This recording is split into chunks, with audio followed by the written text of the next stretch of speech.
तीखाली dam महोत्सव नहीं सांबादिक सम्मेलन नुआपड़ा जिला खरियार और कोमना मध्य भाग में अवस्थित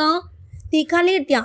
यार पुनरुद्धार पाई तथा तीखाली डैम संस्कृति ऐतिह्य को लोकलोचन को आने आरंभ होउछि तीखाली डैम लोक महोत्सव। यह महोत्सव सभापति गौतम तांडी सभापतित्व करथिबा बेले संपादक परमेश्वर पारिक दशमु बेहरा सांब सराफ बापिना साहू रमेश ठारू प्रमुख पंचासीन थिले। पर सभापति महोत्सव उद्देश्य तथा यह डैम को ओडिशा पर्यटन मानचित्र स्थानित करने महोत्सव उद्देश्य बोली कहिथिले। यह महोत्सव प्रत्येक क्षेत्र में उल्लेखनीय अवदान पर सम्मानित कराजियो बोली सभापति प्रकाश करथिले। तीखाली डैम विस्थापित गाँ समस्त झांकर मानकु सम्मानित कराजिबो।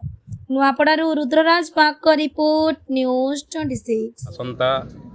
13, 14, 15 तारीख दिन हबार आरो आमर मुख्य उद्देश्य होचे आमर एरिया कला साहित्य सांस्कृतिक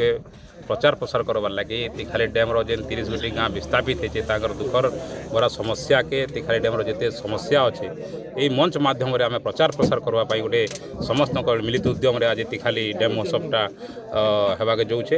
आसंता जेन 13, 14, 15 तारीख हवा ये प्रथम दिवस अच्छे आमर कॉमेडियन बिंदु एंड प्रेमानंद आसबे कल्चरल प्रोग्राम रे आ द्वितीय दिवस अच्छे आमर विभिन्न प्रकार कटकरू गोटे आसबे से माने सांस्कृतिक कार्यक्रम आपण मैंने स्टार नाइट देखुथे आम सोशल मीडिया रे समस्ते छाड़ीछन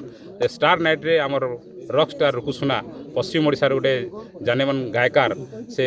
आसबे आती लगी आम प्रेस मीट करूँ समस्त को आम कमिटी तरफ तथा मोर सभापति हिसाब से समस्त को आम अनुरोध करुचु समस्ते आसिक आमर ये तीखाली डैम महोत्सव के सफल करवा लगी सहयोग करवा लगी आशीर्वाद करवा लगी आम समस्त अनुरोध करुचु और आम आशार विश्वास अच्छे समस्ते आसन आमर डैम महोत्सव में सामिल होकर आम महोत्सव के सफल कर। नमस्कार।